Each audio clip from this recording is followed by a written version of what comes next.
नमस्कार साहित्य प्रेमियों, स्वागत है आपका मेरे YouTube चैनल माइलस्टोन एक्सप्रेशन पर। मैं वैष्णवी लेकर के आई हूँ हरिशंकर परसाई का लिखा व्यंग भारत को चाहिए जादूगर और साधु। हर 15 अगस्त और 26 जनवरी को मैं सोचता हूँ कि साल भर में कितने बढ़ें। न सोचूं तो भी काम चलेगा, बल्कि ज़्यादा आराम से चलेगा। सोचना एक रोग है, जो इस रोग से मुक्त है और स्वस्थ है वे धन्य है। ये 26 जनवरी 1972 फिर आ गया। यह गणतंत्र दिवस है, मगर गढ़ टूट रहे हैं। हर गणतंत्र दिवस गढ़ के टूटने या नए गढ़ बनने के आंदोलन के साथ आता है। इस बार आंध्र और तेलंगाना है। अगले साल इसी पावन दिवस पर कोई और गढ़ संकट आएगा। इस पूरे साल में मैंने दो चीजें देखी, दो तरह के लोग बढ़े, जादूगर और साधु बढ़े। मेरा अंदाजा था सामान्य आदमी के जीवन के सुबीते बढ़ेंगे, मगर नहीं। बढ़े तो जादूगर और साधु योगी। कभी कभी सोचता हूँ कि क्या ये जादूगर और साधु गरीबी हटाओ प्रोग्राम के अंतर्गत ही आ रहे हैं? क्या इसमें कोई योजना है? रोज अखबार उठाकर देखता हूँ, दो खबरें सामने आती हैं। कोई नया जादूगर और कोई नया साधु पैदा हो गया। उसका विज्ञापन छपता है। जादूगर आंखों पर पट्टी बांधकर स्कूटर चलाता है और गरीबी हटाओ वाली जनता काम धाम छोड़कर 3 घंटे 4 घंटे आंखों पर पट्टी बांधे जादूगर को देखती हजारों की संख्या में सड़क के दोनों तरफ खड़ी रहती है। ये छोटे जादूगर हैं। इस देश में बड़े बड़े जादूगर हैं जो 26 सालों से आंखों पर पट्टी बांधे हैं। जब वे देखते हैं कि जनता अकुला रही है और कुछ करने पर उतारू है, तो वे फौरन जादू का खेल दिखाने लगते हैं। जनता देखती है, ताली पीटती है। मैं पूछता हूँ, जादूगर साहब, आंखों पर पट्टी बांधे राजनीतिक स्कूटर पर किधर जा रहे हो? किस दिशा को जा रहे हो?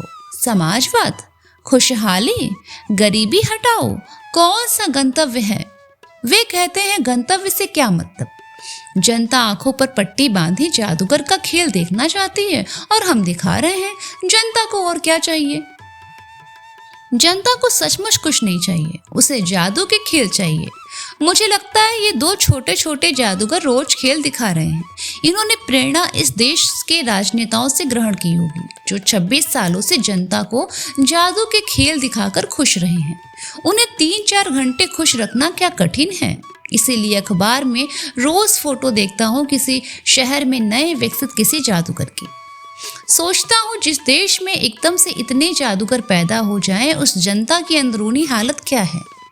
वह क्यों जादू से इतनी प्रभावित है? वह क्यों चमत्कार पर इतनी मुग्ध है? वह जो राशन की दुकान पर लाइन लगाती है और राशन नहीं मिलता, वह लाइन छोड़कर जादू के खेल देखने क्यों खड़ी हो जाती है?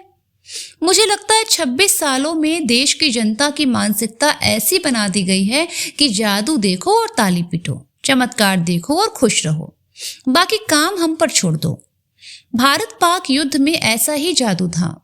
जरा बड़े स्केल का जादू था, पर था जादू ही। जनता अभी तक ताली पीट रही है। उधर राशन की दुकान पर लाइन बढ़ती जा रही है। देशभक्त मुझे माफ करें, पर मेरा अंदाजा है जल्दी ही एक शिमला शिखर वार्ता होगी। भुट्टो कहेंगे, पाकिस्तान में मेरी हालत खस्ता, अलग अलग राज्य बनना चाह रहे हैं, गरीबी बढ़ रही है, लोग भूखे मर रहे हैं।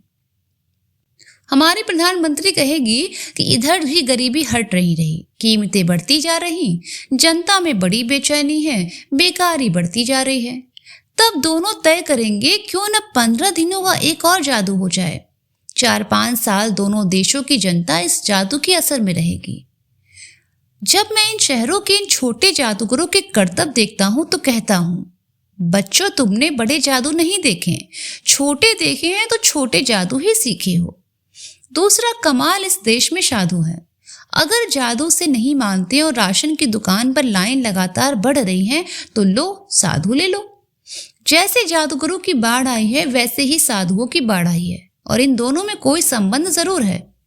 साधु कहता है शरीर मिथ्या है, आत्मा को जगाओ, उसे विश्वात्मा से मिलाओ, अपने को भूलो, अपने सच्चे स्वरूप को पहचानो, तुम सच्चित आनंद हो। आनंद ही ब्रह्मा है, राशन ब्रह्मा नहीं। जिसने अन्नम ब्रह्मा कहा था वह झूठा था, नौसिखिया था। अंत में वह इस निर्णय पर पहुंचा कि अन्न नहीं, आनंद ही ब्रह्मा है। पर भरे पेट और खाली पेट का आनंद क्या यह है? क्या एक सा है? नहीं है तो ब्रह्मा एक नहीं अनेक हुए, यह शास्त्रोक्त भी है। एको ब्रह्मा बहुश्याम, ब्रह्मा एक है पर वह कई हो जाता है। एक ब्रह्मा ठाठ से रहता है, दूसरा राशन की दुकान में लाइन से खड़ा है, तीसरा रेलवे के पुल के नीचे सोता है। सब ब्रह्मा ही ब्रह्मा है। शक्कर में पानी डालकर जो उसे वजनदार बनाकर बेचता है वह भी ब्रह्मा है, और जो उसे मजबूरी में खरीदता है वह भी ब्रह्मा है। ब्रह्मा ब्रह्म को धोखा दे रहा है। साधु का यही कर्म है कि मनुष्य को ब्रह्मा की तरफ ले जाए और पैसे इकट्ठे करे, क्योंकि ब्रह्म सत्यम जगन मिथ्या। 26 जनवरी आते आते मैं यही सोच रहा हूँ कि हटाओ गरीबी के नारे को, हटाओ महंगाई के, हटाओ बेकारी के, हटाओ भूखमरी के। क्या हुआ? 2 तरह के लोग बहुतायत से पैदा करें, जादूगर और साधु। ये इस देश की जनता को कई शताब्दी तक प्रसन्न रखेंगे और ईश्वर के पास आपको पहुंचा देंगे। भारत भाग्य विधाता हमसे वह क्षमता दे कि हम तरह तरह के जादूगर और साधु इस देश में लगातार बढ़ते जाएं। हमें इससे क्या मतलब कि तर्क की धारा सूखे मरुस्थल की रेत में न छिपे, वह तो छिप गई। इसीलिए जनगण मन अधिनायक, बस हमें जादूगर और पेशेवर साधु चाहिए। तभी तुम्हारा यह सपना सच होगा कि हे परमपिता, उस स्वर्ग में मेरा यह देश जागृत हो, इसमें जादूगर और साधु जनता को खुश रखें। ये हो रहा है परमपिता की कृपा से।